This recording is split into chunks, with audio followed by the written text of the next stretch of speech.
My name is Ethan Orr. I'm the Associate Director of Agriculture, Natural Resources, and Economic Development for the Arizona Cooperative Extension, and I'm an Associate Professor in Ag Education and Technology. And I'd like to invite our distinguished panel of state leaders up. I'm just going to say their name and title and give them the opportunity when they come up on stage and are here to introduce themselves. First, our good friend, Paul Brierley, the Director of Agriculture. Paul? Anywhere you want. Not that one. Senator Brian Fernandez, representing Yuma.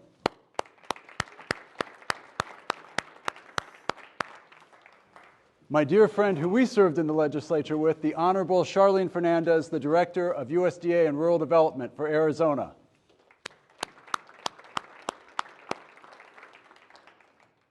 Ralph Ware with NRCS, who oversees all of the field staff.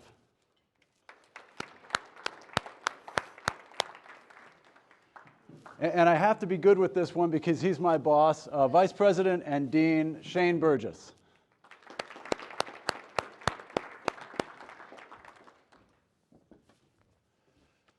With that, what I'm going to do is just going from my right to my left, give each of our panelists a chance to introduce themselves and talk about their organization and a little bit about how it's applicable to the people in the audience. Okay, thank you so much. My name is Brian Fernandez. I was appointed to the House 2 years ago, and then I ran for and won the Senate seat for this area. My district is here in Yuma. It's also Goodyear and Tucson, so it's a pretty big area. Should we go use? Is your mic on? The mic. Okay. Can you share? The mic's not on? Yeah, you have to use that mic. We need this. Okay. Thanks. I don't think I need to start all over, but Brian Fernandez, I represent this area in the Senate. So it's a big district, but a lot of it, I find, centers around agriculture. The state, I believe, owes a debt of gratitude to ag, particularly in Yuma. It's always been a very important part of, always been a very important part of our economy and the state's economy. Some of the things that we're seeing now, I think, are you're seeing that people recognize how important ag is. In the state, last year we passed the WIFA bill. Many people are familiar with that, which is a committee that we created that to help augment water, so both in conservation and augmentation. The conservation I'll talk about a little later. There's been some issues with that. But the augmentation is something that we need to look forward to in the future. I don't want to take too much time, but I'll answer some more questions as we go on. Paul, you want to continue? Okay, hi. Paul Brierley, I think most of you know who I am or saw me this morning. So my current job is running the Arizona Department of Agriculture. That turns out about half the job is literally running the agency. There's 300 people in the Department of Agriculture, and it's largely, I like to say it's a good kind of regulation, but it's largely regulatory. So a lot of the things that you might think I would be doing at the Department of Ag, we don't necessarily do.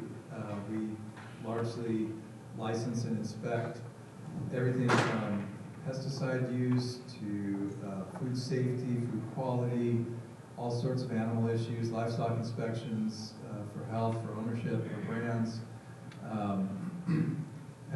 We've got environmental services, we've got pest management, so all the people that take care of termites in your home, we license all them and inspect and try to keep everything on a level playing field, keep commerce working, whether it's agriculture or more general, like I say, we also have weights and measures, which every gas pump that you see out there has a Department of Ag sticker on it.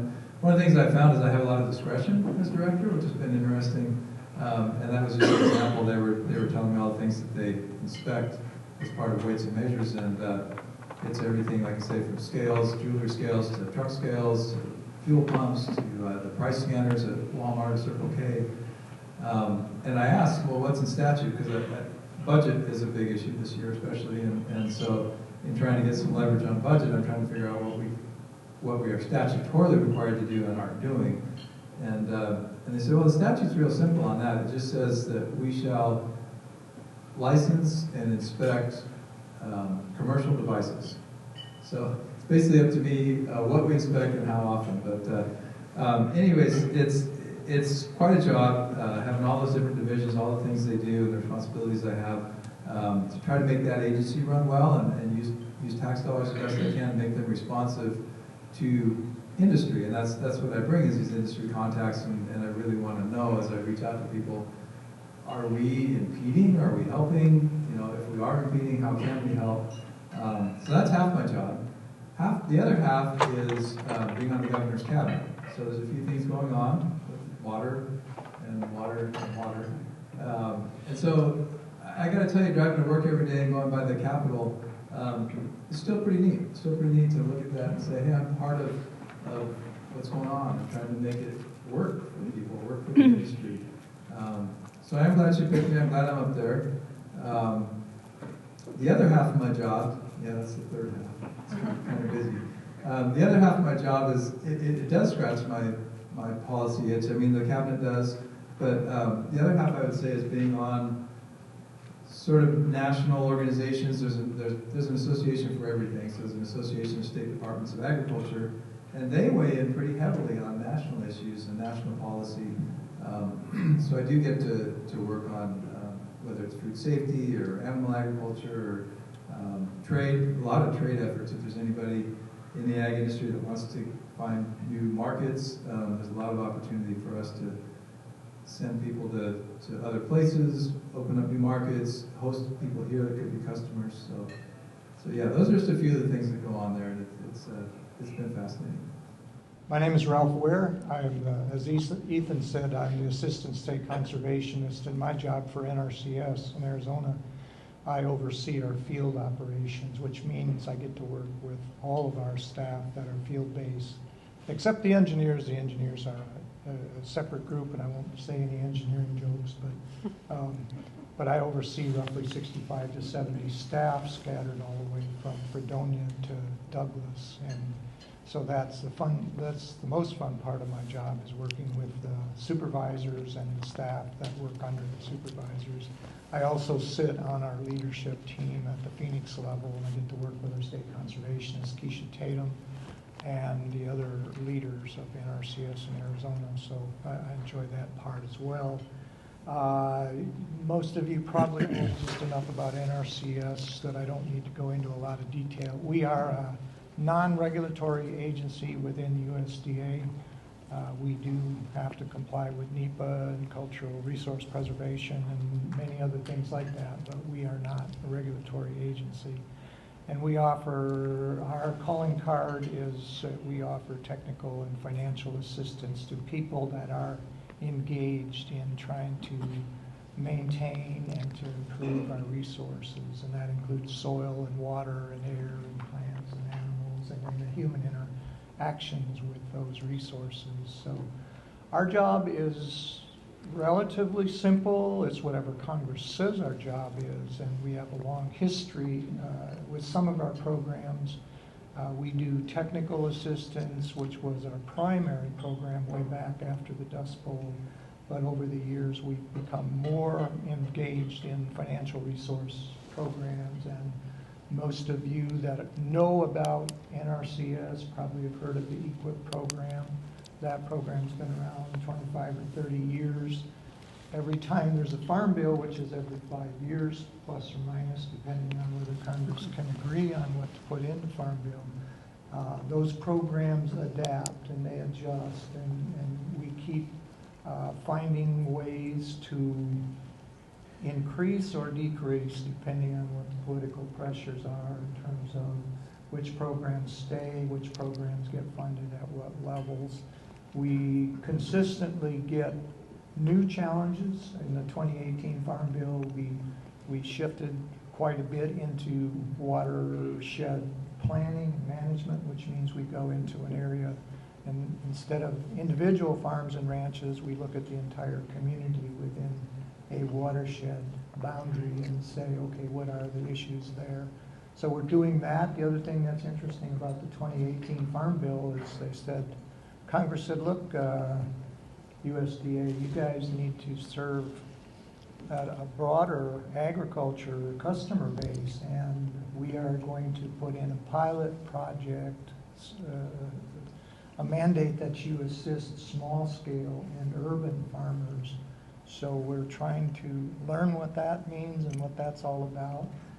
But like I say, Congress gives us a program every 5 years, and then we run with it after we get our marching orders. I'm based out of Tucson. My wife and I'm not native to Arizona, but almost. I've been here for 35 years, and I've enjoyed every minute of it. So happy to be here, and thanks for the invitation. Great. Well, I'm Shane Burgess. I'm the Vice President for Agriculture, Life, Veterinary Science and Cooperative Extension for the University of Arizona and Dean of the College of Agriculture, Life and Environmental Sciences. So I'm going to take advantage of this little time on stage just to give everyone a land-grant university lesson. It's actually really, really important to me because when I came in the state, we didn't have a lot of people who could really articulate that in the state, and it's made it very challenging for the first 5 or 6 years of my time here, talking with people about how the university is funded and how we can be funded to help you. So if you'll just bear with me, I'll give you a little history lesson. It's not going to go on that long, honestly. So we're what's called the Land Grant University. Why? There was grants of land sold by the federal government, and these funded universities, one in every state. And in this state, it's the University of Arizona. So we started the university. We started it in 1885. Every now and again, we'll get an engineering dean in who thinks they started it. That's not true. It was us. So we started the university in 1885. Now, fast forward to today, and we fulfill the federal government's 3 mandates for land-grant universities. So every land-grant university has 3 federal mandates. They're requirements under federal law. The first one is that we fulfill the Morrill Act, which established the universities in the first place, and that's the act that established our teaching.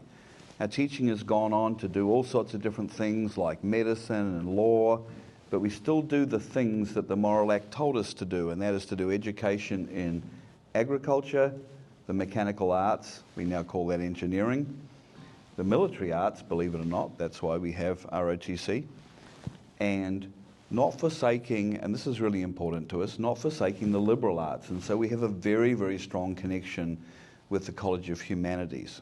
Why? Because we need to tell our story. Why? Because the world is run through policy, politics, religion, and culture. And we're a STEM college.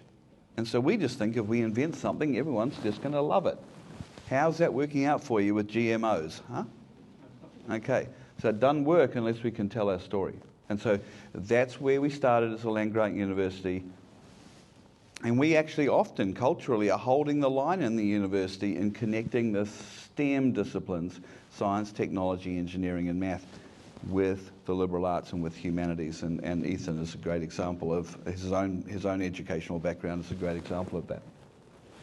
So that was the first thing we do, is we do teaching. Well, then the federal government said, it's all well and good producing all these educated people, but if we're going to become an economic powerhouse on the planet as a country, and that was the whole point, by the way, of starting these universities, then we shall have to be innovative. We're going to have to make brand new products. We're going to have to invent iPhones. That's what they said back in 1862 when Lincoln and Morrill were discussing this. They said, we're going to have this, someone's going to have to invent these iPhones. Who is it going to be? So it's going to be all these people coming out of these universities, but they're going to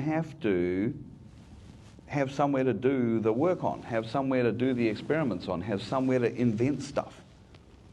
And by the way, the people coming out of the universities for the first time in the history of the world, bar one place on the planet, these people were the sons and daughters of toil.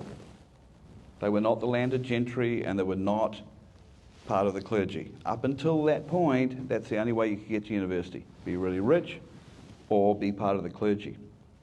So all the rest of us get to get educated. And where are we going to do these experiments? And so in 1886, Congress decided they were going to create these big laboratories around the country, and they became land laboratories, if you like. Today we call them experiment stations. And that's where all of these mechanical arts and all of this agriculture, all of these new technologies were invented and trialed. And that worked out really, really well, except for the fact that it got stuck there.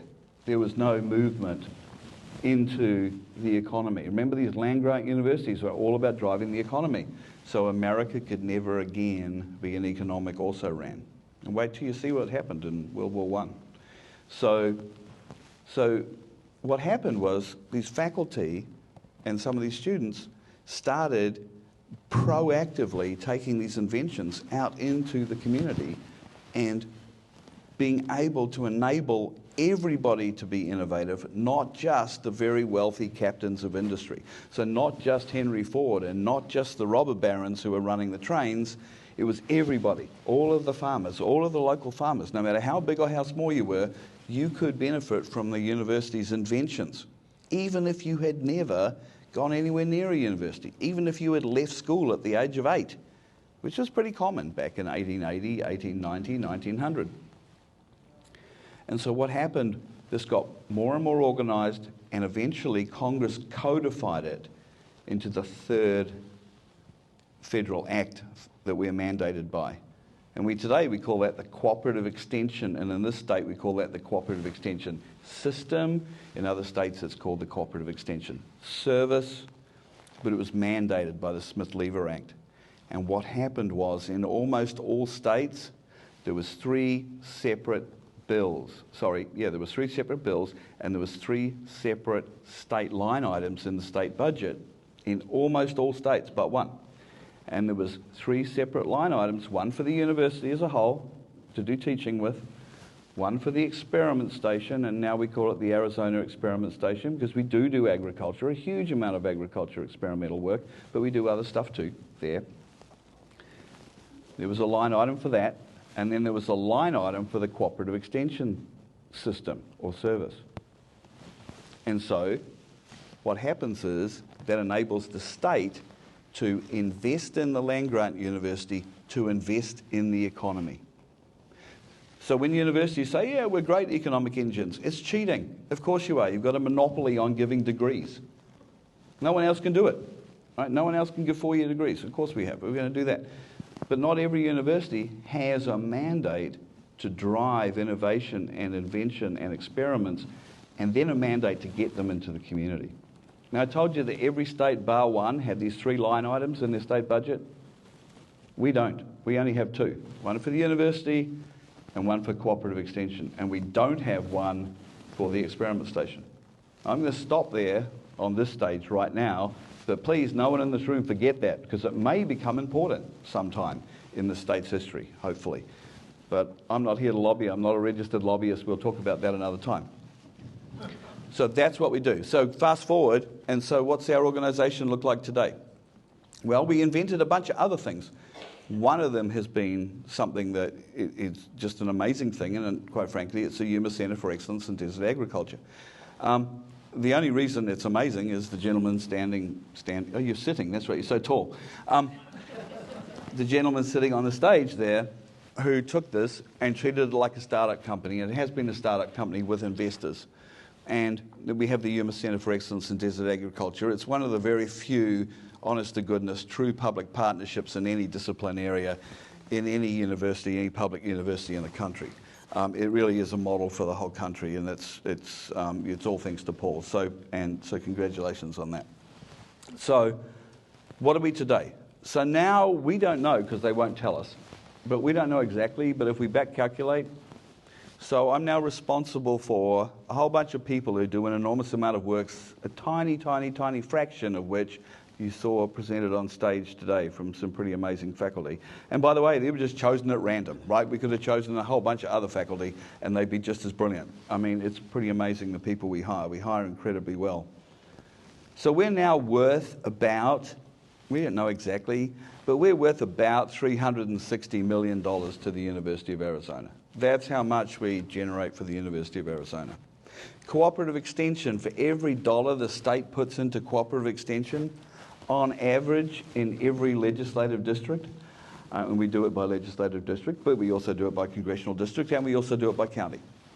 But by legislative district, every dollar that the state invests in a county in this state, we return $4.78 in economic value. That's an independent analysis by a major economic analysis unit that we have in the country that does this. By the way, number one in the country. Absolutely number one in the country. So when the legislature thinks we are a bad deal, it's like, look at our math. $1 invested, way better than anything ASU does. Way better. No one gets close. Okay? Cooperative extension has the largest financial return of any investment in any agency in the state, possibly except for the Arizona Commerce Authority. And I don't have their numbers, so maybe they're better than us. But so that's what cooperative extension actually does. So if you think they're helpful, that's really good. Hopefully they're just as helpful in UMA. I have a feeling they're slightly better than that. On the teaching side, in the college, the very thing we were founded on. So we have about almost 4,000 undergraduate students. 6% of those today are what people in the general public would think of are doing agriculture. 6% of almost 4,000. Well, there's a whole bunch doing environmental sciences, and so it became really, really important to us that we could change our name and include environmental sciences. For one thing, there's nowhere at the University of Arizona where you can go if you want to do environmental sciences. You don't know which college to go to. You don't know what degree to do. Well, now thanks to John, who got his department renamed, they all flock there, which is good, and now we have the name environmental sciences, which recognises what we do. So what do? We teach 80% of all the environmental sciences students at the U of A. Everyone thinks it's the College of Science. It's us. We do more than 80% of all of the research expenditures at the U of A in environmental sciences. Everyone thinks it's the College of Science. It's us. They're floating around up in outer space, sending, taking dirt off asteroids or whatever they do. It's only soil when it's on the ground, right, John? So they're doing that, but that's what we do. And so now we're the College of Agriculture, Life and Environmental Sciences, and I think you'll see today why it's so important to integrate the environment with the stuff that simply keeps us alive. All of our food, potentially huge amounts of biofuel if we wanted to, all of our fibre, a whole bunch of fun stuff too, like popcorn, like I had just before. So that's it. And then we still have the experiment station. It provides us the infrastructure, and all of this is delivered all over the entire state. So two things we have. We have two ranches, one in the north, one in the south, as well as a huge footprint here in Yuma. So a whole bunch of people do a whole bunch of work, and I try and avoid making any decisions because I like to ask other people like Ethan and Paul and now Stephanie to make decisions, and unit heads we have there make decisions. And so basically I get asked to referee on some really awful things, and then I try and avoid having lots of people hate me for the decisions I make, and I just try and keep under the radar. So I really don't appreciate being on stage today. So thank you, Ethan. Anyway, with that, I'll pass it over. Charlene? Thank you. Hi, I'm Charlene Fernandez. I'm the United States Department of Agriculture State Director, Rural Development, and I'm actually the first woman to hold this space, so that's kind of exciting. A little progressive here, but we do a lot of work here in our rural communities, which obviously you know what constitutes rural, areas that are 20,000 and less, so that would be like San Luis just outgrew us, but Somerton, Welton, all the way to Fredonia, someone mentioned Fredonia, Colorado City, all over the state we have rural areas.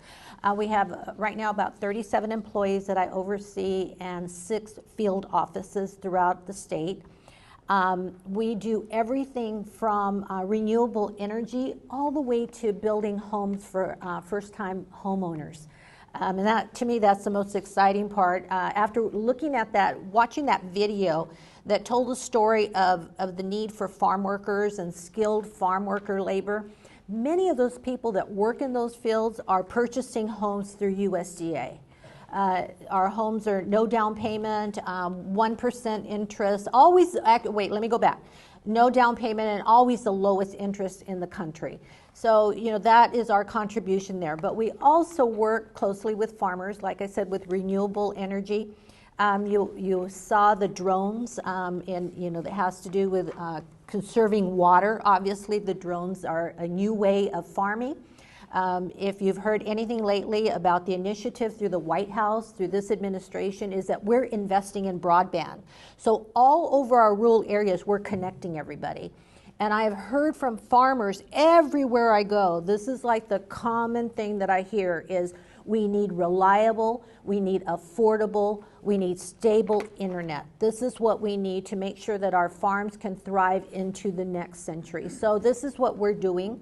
Our part for farmers here in Arizona. I'm so excited to be part of this discussion because I do think USDA does play a huge part, but rural development in itself, just the fact that it's rural development, we're doing a lot for farmers.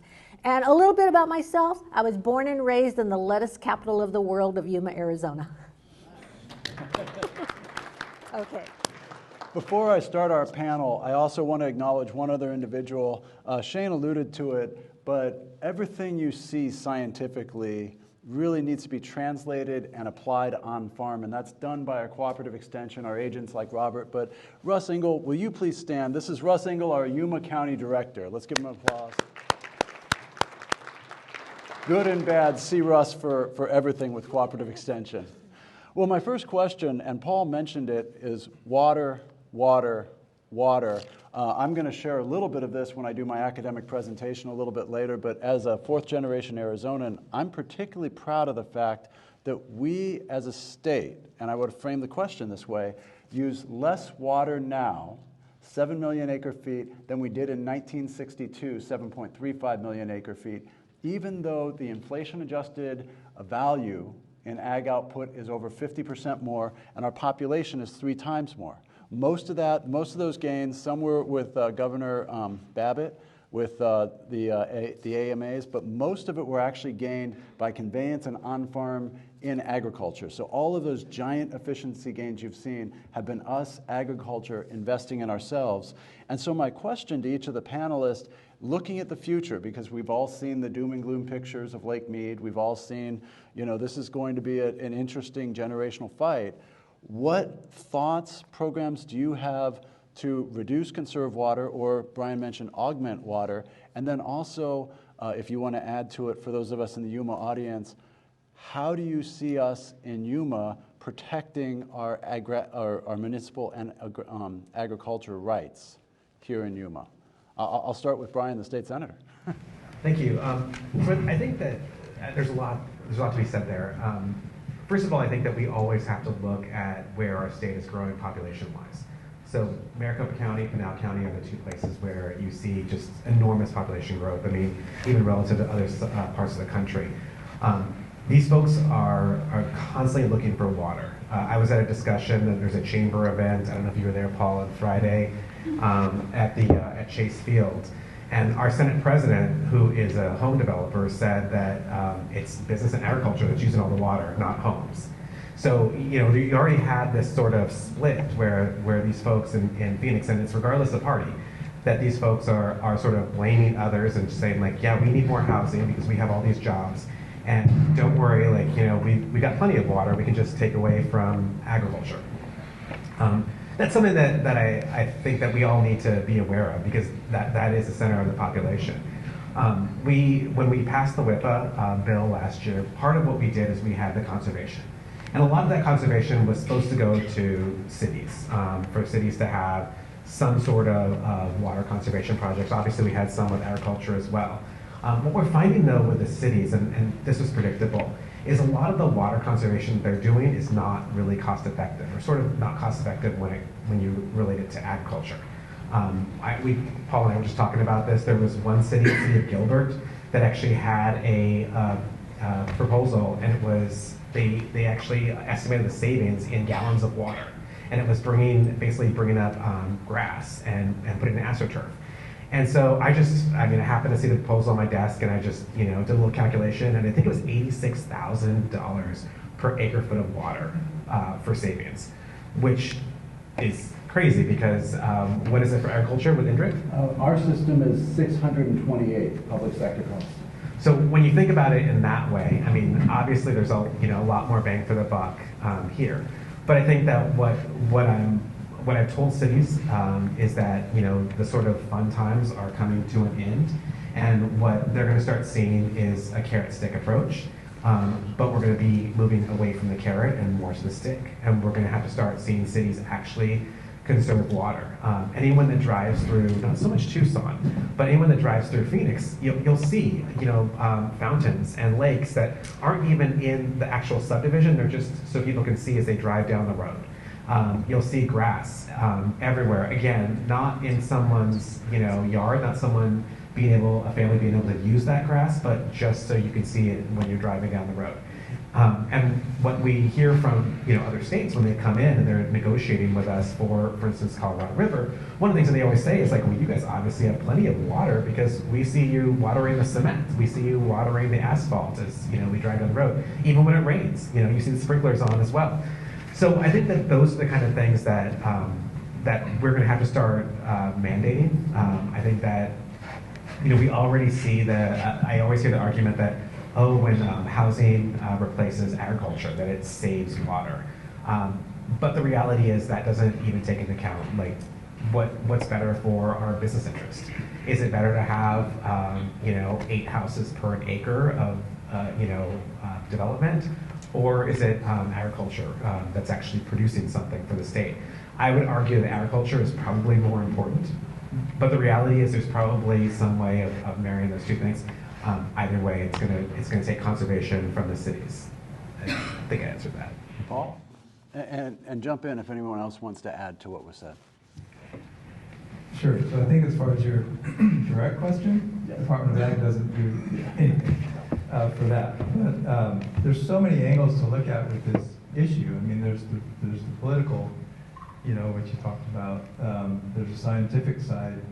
There's public opinion. I mean, I don't even know which way to approach this, but so I'll just touch on a few of them. I mean, public opinion-wise, Brian brought up some good points, and I've always figured the urban areas have enough political power, enough financial power that if they want to take all the water, they'll eventually get all the water. Maybe 100 years down the road, but they could. So I think our job in agriculture is to convince them that that's not what they want, that there's reasons that they shouldn't do that that's not good for the state.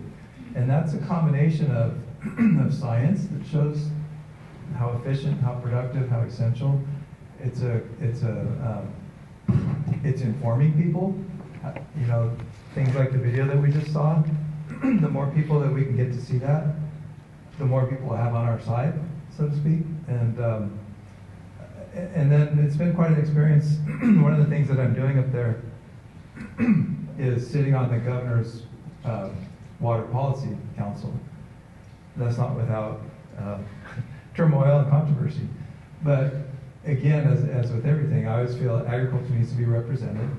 And it's got this diverse range of people, from urban users to county cities, ag people, tribes, all sorts of different perspectives. And it's just so important that they not have that perception that,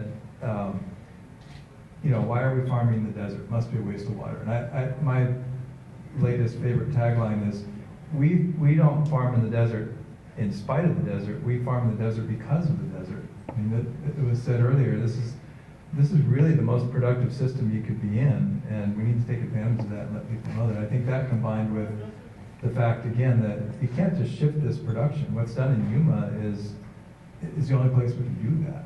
So I mean, as far as programs then, and we've got plenty of representation from the federal government, but I will just say that what I am trying to do as a State Department of Agriculture is to be an on-the-ground, in-the-state partner with the federal programs. And I can tell you, I've met with, I know there's apprehension maybe with the Biden administration and some of the directions that they're looking at with climate change and stuff. But I can tell you, I've met with a USDA Undersecretary, Robert Bonney, who's over, I think it's called Farm Production and something, but he's over the Farm Service Agency, NRCS, and the Risk Management Agency. And it was really heartening to talk to him because he's, a couple of take-homes that I had from him was, one is, we need more agriculture and forestry to deal with climate change, not less. And the second thing was, we know we can't accomplish anything unless we're doing it in partnership with production ag. And so I was really heartened by that. And I've met with, down sort of his chain of command to the, whatever it is, the Deputy Undersecretary and who oversees a few states and a few agencies, and then actually like the Farm Service Agency person, and Charlene, and I mean, just, they're not out to get ag like some people might think. And I'm really heartened by that. With that, Charlene? I appreciate that, Paul, because that is true. It's not just Undersecretary Bonney, it's also with the USDA Rural Development, our Undersecretary, our Assistant Secretaries that understand that climate change is real. And what we're doing is working with farmers, working with the ag community. And I also, I want to, a lot of people do talk about, why is ag in the middle of the desert too, and can't we just move it somewhere else? It's not just about the water and the ample water that we do have and the ample water that we've been fighting for forever. I was at the Arizona State Legislature, as Ethan said, and even as I was a minority leader, and we were fighting for the water in this area at that time. But we also have to think about the skilled labor force that we have right here, whether it be from across the border coming over here or people that have already settled here. But that's our skilled workforce that can only do the work. I mean, as a legislator for many years, I would hear people come, and I actually love that you bring legislators here to see the work. They can't even imagine the work that's happening in the fields. But I would hear from legislators saying, well, why don't we just pull people out of the prison system and have them do the work? And I'm like, no. This is skilled labor. Please join us when we come every 2 years and see if just anyone can do that. See if you could do that work. And I'd venture to say most of them couldn't. I know that I couldn't. So, it's multifaceted why we farm here and why it's so important and why the support to farmers is critical. And this administration under Secretary Vilsack is very supportive. Climate change is one of the pillars, definitely one of the pillars of the work that we're doing, but we're doing it hand in hand with the ag community. Thank you. Ralph? Thank you. One of the things, and kind of was discussed a little bit, NRCS works a lot in establishing the foundational systems for farming and ranching, and we provide technical and financial support in a voluntary way to help people improve their resources or to maintain the resources. I want to pause for a moment and recognize Bobby McDermott in the corner over there in the red dress. She got her head down because she doesn't want to be introduced. But Bobby works. Bobby is the foundation for just about all of the conservation work, all the conservation systems in Yuma County. And she worked her career of 40 years for NRCS. And anybody that's a farmer in this area knows Bobby and the staff that she worked with. And I want to say special thanks to her. When I came to Arizona and started work in 1987, the first thing my boss said is I need to go to Yuma and work with Bobby and our irrigation engineer to learn about irrigation and to learn about, because I was from the Midwest. I didn't even know what a siphon hose was. I hate to say it, but I never siphoned grass as a Michigan farm kid. But anyway, thank you, Bobby, for your work. But NRCS has that foundation program, and for years that's what we focused on. And as I said, Congress evolves, and they give us different tools to sometimes address the same problems. And it's evolved now, so it's a little more complex. We don't just work with individual farmers and ranchers. We rely heavily on partnerships with other agencies and with non-governmental organizations and things like that. And we also try to figure out, and we try to be honest. We're not necessarily the smartest or the only people that are trying to address those resource issues. And so if we're smart, then we work with Paul and the Department of Ag, we work with our extension partners, we work with Rural Development, and between what resources each of us has to bring to the table, then hopefully we have a smart approach and a smart solution, and that to me is the only way to move forward in this, because now we work more not just on the reconstructing and leveling fields and giving them ditches and things like that, but we're working on the management of those systems and the agronomic practices, and who better than our extension partners and some of the university staff to help us understand some of those other variables. We're learning every time Congress comes out with a new farm bill. It's like, hey, guess what? You guys are we want you to do urban and small scale agriculture. And we're kind of like, no, we work with commercial farmers and ranchers, and they give us 17 pilot projects in the country, and they say, well, figure it out, and then we'll get back with you on the next farm bill. So we're continuing to evolve in who we are. Again, our staff is not, we're not getting a bunch of extra people to do that work. We're being asked to try to engage our brain a little bit. Okay. So if we look at the history of human beings on the planet, it's all been built around multiple revolutions around how we feed ourselves and what we feed ourselves. So we call that agriculture today. So water, this is something I avoid talking about because you cannot win. However, I have an 18-year-old daughter, so there is one thing scarier than water, and that is my 18-year-old daughter. So I don't actually mind talking about water now. You know, Churchill apocryphally said Americans can be relied on to do the right thing once they've exhausted every other possibility. And we seem to get this. We seem to get this over and over again. But, you know, if something's really, really important, like it's like existentially important, we deal with it. And so I'm actually not as pessimistic about our water future as many, many people seem to be. Very, very quickly, I don't think we talk very well about what we do in agriculture. We feel put upon. We feel under defense all the time. Many of the sentences that you heard today were kind of almost justifying the fact that right now, out that window, is the healthiest food that Americans are going to eat for the next few months. There's no other healthier food comes from any other part of the nation. When I got to the state and I realized we were number 15 in agriculture, and that's a really bad place to be, right? Like if you're like way at the bottom end, like agriculture doesn't count, no one cares. And if you're at the top end, then you're on all the right committees and the Ag Committee and all the rest of it. And number 15, you're in like Never Never Land. It's really important, but it's not important enough for people to listen to you. And then I realized, and this is the first thing, the first public talk I had to give was at the Farm Bureau. And I took a big breath and I thought, well, I'm either going to be here a week or I'm going to do okay.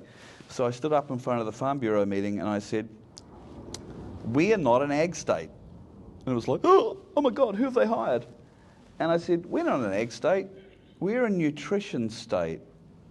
Can you imagine, just imagine doing this. Imagine putting a fence around every state in the union. Now, I know some people would like to do that to keep Arizonans out of everywhere else, but just imagine doing that. And I'm just saying it's a virtual fence, so you can still travel, see your relatives. But you only get to eat what that state grows. Can you imagine coming from Iowa, Nebraska? I mean, in Iowa, you get to eat spent hens, some eggs, and pork, bacon, and then maize, maybe. That's it. What isn't grown in Arizona that isn't part of the Mediterranean diet? So I think we don't tell a story very well. So when we talk about water, we're not really talking about crops or a few wealthy farmers. By the way, how many in the room are really wealthy farmers? And don't lie, because Stephanie will go over and pick your pocket along with Alex. But it's all about jobs, and it's all about families. But if we come back to us in this state, what is the biggest problem, financial problem the federal government has. Now, please don't say Democrats, some of you. What is the biggest financial problem the federal government has? It's the ticking clock, right? The ticking clock of Medicare. It's a huge cost. We keep getting sicker and sicker. All because of things we could avoid if we just ate what was outside that window. If we just ate what was outside that window, okay, not just lettuce, you get to eat some other animals and stuff too, but we could decrease healthcare costs in this country like to 10%, to a fraction of what they are now. And by the way, people don't have to turn into just eating lettuce. They can still eat a huge diverse diet, and it doesn't have to be vegetarian. But again, what does water do? Nothing more or less than decrease the Medicaid bill if you use it right. Nothing more or less than keep families in homes because it creates jobs.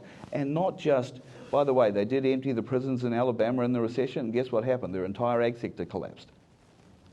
So you cannot. These are skilled jobs, but they're not skilled jobs like they were when I first got here with a blade. These are going to be skilled jobs with AI, not artificial insemination. That's what I used to do for a living, but artificial intelligence. Okay? So what's water for us? It's national security. What if a country can't feed itself? And what if a country can only feed itself with stuff that makes people sick? That's not a good national security strategy. What's the military's biggest problem right now? Recruiting. Even if they can get the numbers of people, they can't get enough of the numbers of people who can pass the fitness test. That's our food problem. We have a national food problem, and it's because they're not looking to places like this to solve it. Because didn't John just say today we were what three things do you need to grow stuff? Sunshine, water, and fertile ground. Why is Yuma so fertile? The Grand Canyon. It all had to go somewhere. Right? Dug it out, and we have the incredible fertile ground. You got a problem with sunshine around here? Okay, it's just water. But guess what with water? Because we don't farm the federal government. We don't have any insurance schemes because we don't have droughts. Why? Because we irrigate. Something the gentleman next door to me deals with, and he mentioned it earlier, and we forget about the water equation, is almost none of Arizona's water comes from the Colorado River. Isn't that heretical? What do we hear about? Nothing but the Colorado River. There are 4 counties in the state that care less about the Colorado River. Okay? Maricopa, Pinal, Pima, and Yuma. Most of Arizona's water comes from its own snowfall. The Colorado River is somebody else's snowfall. And we use it the most efficiently and the most effectively for the healthiest food in the nation. When are we telling the story? And how are we telling the story? Finally, climate change. There's a single word that solves climate change. And that is, this sounds really geeky, but I work at a university, so I get to say it. It's the bioeconomy. What's the bioeconomy? It's the economy you don't pump out of the ground. That's biological too. Just millions of years ago, all these sea creatures died and produced oil. We can produce oil. We can produce it from the sun. We can have an entire economy built around the sun, and I don't mean just with solar panels. I mean the solar panels out there that are green, the most efficient solar panels we know of. The most complex engineering on this planet is any engineering we do with life only facilitated by water. And so I don't think we tell our story very well. Thank you. I appreciate it. Our next question, and working with my extension colleagues on our irrigation efficiency program, there's a natural tension. And I'm stealing this from Robert Nassan, who really was the one that first kind of pointed it out to me. But those of us that do irrigation efficiency, there's a mechanical versus a biological tension. I know my open ET. I can deliver the exact right amount of water that plant needs, but to debunker and Joey, I need my soil biome to be healthy. I need to push the salts below the root level. And so that's my my biological component within that mechanical thing. So to quote our earlier panel, we talked about water. My next question is salt, salt, salt. Really, and I know there are a few things, gypsum and some other experiments that are out there, but for the most part, for all of civilized history, the past 3,000 to 4,000 years, the way we've dealt with salt in agriculture is we've just put more water on there and pushed it down. And so I want to talk about, are there ideas or to deal with salinity and salinity issues in soil health that don't involve more water, or is it simply more water? I'm going to start with Ralph because it's a nice hard question for the NRCS. I think I drew the short straw. You did. You didn't buy me lunch. It was a great lunch, by the way. Thank you for whoever did mine. The salinity issue, the salinity challenge, and I'm not that well versed in it because in my career I have not worked that much directly with it. But what I would say is, like with almost every resource concern, NRCS calls them resource concerns, you work on one concern and it almost invariably competes with another concern, right? You try to solve for one and you impact in a negative way two other ones. An example I would use on that is we've done a lot of work in the last, my history in Arizona is 35 years, and we've done quite a few things and we've tried different things, and we had a no-till evangelist. And I called him to his face an evangelist because and I came from the Midwest. I came from Michigan, and I was very involved in no-till and reducing soil erosion and things like that. Well, we got a guy that transplanted here from Indiana, and that was his calling card in Indiana. So everybody needs to do no-till. Everybody needs to do no-till and get that organic matter. You build the soil. You limit the air, you improve the air quality because there's no blowing dust around, all those kind of things. Guess what? Most of our systems here are surface irrigated. And so when you put 6,000 pounds of crop residue on the surface of the soil, and then you try to pass water through that, it uses double or triple the amount of water that it would have normally taken. So I know the different technologies, and again, example I called the guy out on was this farmer used 18 inches of water to pre-irrigate his crop. You did great for the soil, but horrible for his management of his water resources. So that's the competing thing. And so when we talk about addressing salinity and again, pushing the salts down below the root zone, that's a good thing. But if you have a shallow water table, you push the salts towards the water table, and you don't solve the problem. You just temporarily distract yourself. So there's other things. There's chemical treatments. There's also crop rotation and other things that you can do. I was in the meeting just at the front end of the drought contingency plan discussion where I was glad I didn't make the comment. It was in Casa Grande, and nothing against the farmers in Casa Grande, but my counterpart suggested to this group of farmers, you guys need to be thinking about growing alternative crops, or growing crops that are more salt tolerant. They just about ate him for lunch because you're talking to a cotton farmer, an alfalfa farmer, somebody that's got a system in place. And you can't just, we have to be really careful. I think my biggest takeaway is we got to look at what we're doing and try to find a sweet spot between balancing those resource issues. In the interest of time, I want to make sure that each of the panelists gets an opportunity to answer my last question, and also there's time to answer your question. On this question, do any of the other panelists want to talk about salinity or salinity programs? Shane? So this will actually be really short. So you drive around Yuma and you see all this water flowing around, and it's flowing from the fields back. And I think when people think of water in Yuma, they think of how much water goes on And of course, you only put enough water on, right, to drive the salt down, and then it comes back into the return channels, which, by the way, is part of an international treaty.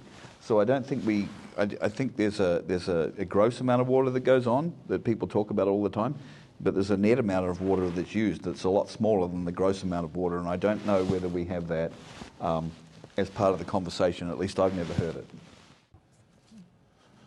Thank you. Oh, Paul? I'll just say briefly, in my previous role, that our largest project at the Yuma Center of Excellence was looking at irrigation management and soil salinity, the impact to the salts in the soil from the irrigation practices. And while they're very good in Yuma, there's a lot of room for better data collection and use of data, and that's one of the things we worked on was we had expensive, burdensome equipment in the fields that wouldn't work for farmers in an everyday production environment, but we also translated what those were telling us to what satellites were telling us, and satellite imagery is has come a long ways recently. I was excited by a USDA researcher that worked with us who said in his whole career he thought satellite imaging was going to be the big thing, and it never quite delivered, but he said in the last 5 years it really is.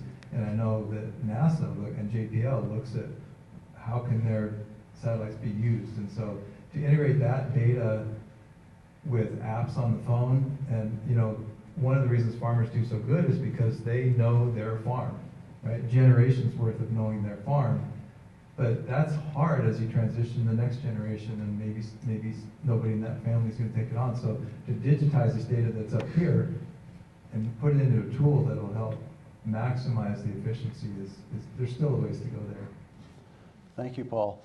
My final question before we get to the questions from the audience are really kind of, do you, as a panelist, have final thoughts? But then also, what do you see as the future of agriculture in Yuma and the future of soil research and soil conservation? We'll do the same at the beginning. We'll start with Brian and proceed to the right or left.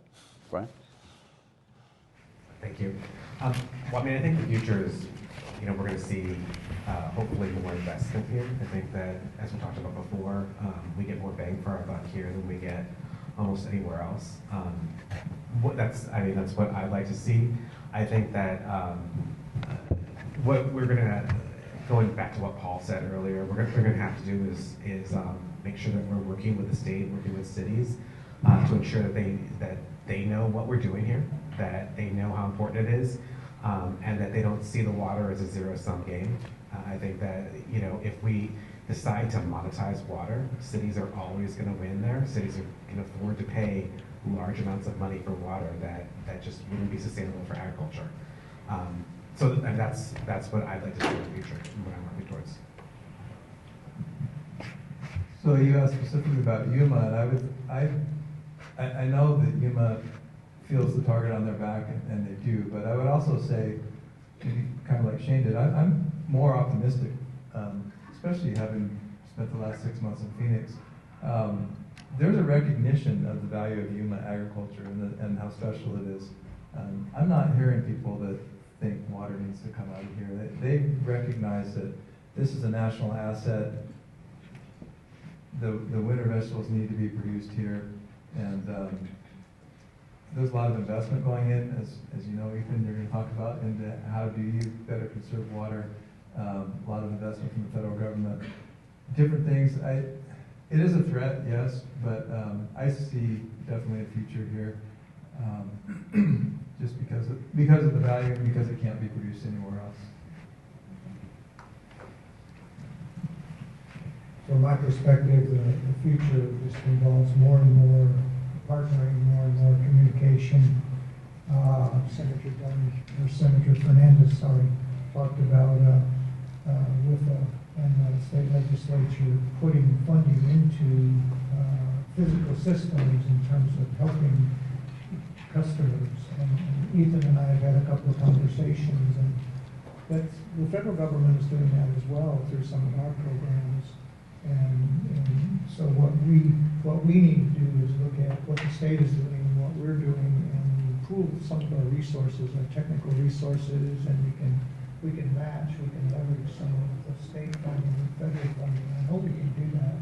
It's just on the space long enough to figure out the game plan. How do we execute that? And using resource people from anywhere, anyone that can contribute, getting them involved in that conversation.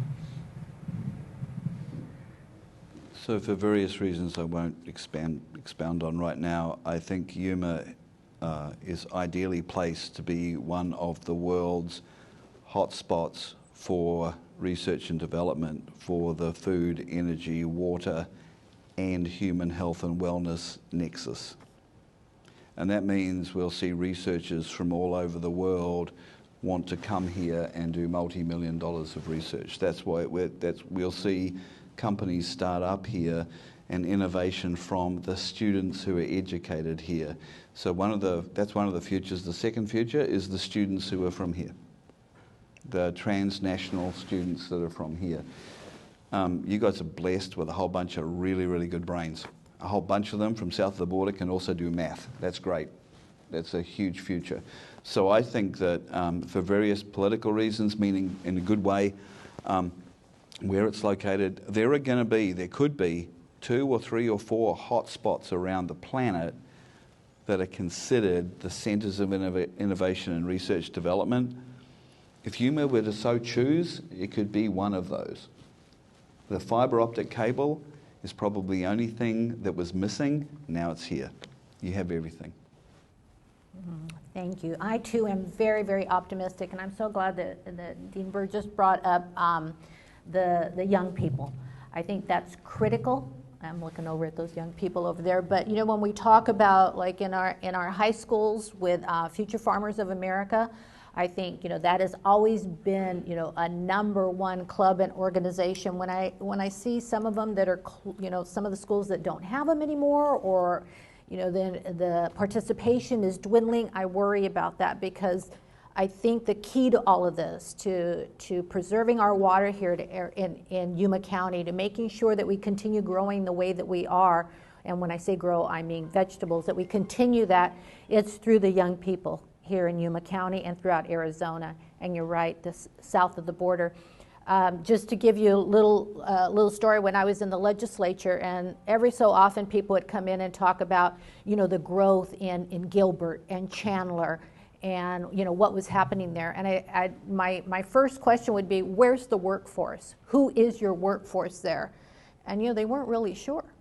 They weren't really sure, but I'll tell you, and I would tell them, the workforce is in Yuma County, because these are where the bright minds are. This is where we have over, do the math. When we have over 6 high schools and there's about 700 kids in each high school, so from 9th grade to 12th grade, that's our future workforce. So as long as we continue to invest in them, as long as we continue to invest in Future Farmers of America, I think that we're in safe hands. So I am very optimistic. Thank you. Well said. Before we close the panel, and I see Stephanie with the microphone, there's one question here. Any other questions? Please raise your hand. Dr. Shane. So the beautiful story that you touched on briefly, how do you think that industry can use our voice to kind of double our efforts to tell this story while we're out doing our day-to-day job? So in the university, we're really good at inventing stuff, but we're not really good at connecting with the people who need this invention. Or we invent stuff that no one wants. Okay, so we have a whole bunch of really good stories, and you guys don't quite know we have them. At the same time, I think you guys are shy about coming to us, whether it's our legislators or yourselves. A really great story is people bag on alfalfa all the time. We use too much water, alfalfa's really thirsty, blah, blah, blah, blah, blah. Alfalfa, and someone in this audience is bound to actually know, someone from the U of A, alfalfa is the most efficient way of producing protein that we have, especially if we're going to feed it to animals. Every other crop takes less water, but you need to take 10 times as much of it. Now, it's not 10 times. But my point is there's a disconnect. So we have that data, we have that story, and I'm not hearing it. I don't hear it in the press. I don't hear it in the legislature. I don't know the exact, debunker may know actually. It's like 2.5 times. Like alfalfa is 2.5 times more water efficient at producing the same amount of protein than the next best crop. Something like that. I'll let the bunker, but I also have to say from an agronomist standpoint, I love alfalfa because it's the one crop, unlike cotton, that if it dries up, it holds the soil together. And certain farms notwithstanding, 80% of our alfalfa ends up in the form of milk, drunk by Arizonans. Yeah, milk's a local food. You can't ship it around. If you want to have a big city, you've got to have dairy farms or stop eating dairy. Those are the two choices. You've got to have dairy farms nearby. Why is milk so expensive? You can't ship it. It's shipping water. The most expensive thing to ship around the country is water. Okay, and we don't pipe milk. And so you're going to have dairy farms near big cities. If Phoenix wants to have 6.5 million people or however many people it's going to grow into, you have to have nearby dairy farms. You just have to. Or tell people not to eat dairy products. That's it. I want to thank my panelists. Thank you for being here. Brian, Paul, Ralph, Shane, Charlene, thank you so much.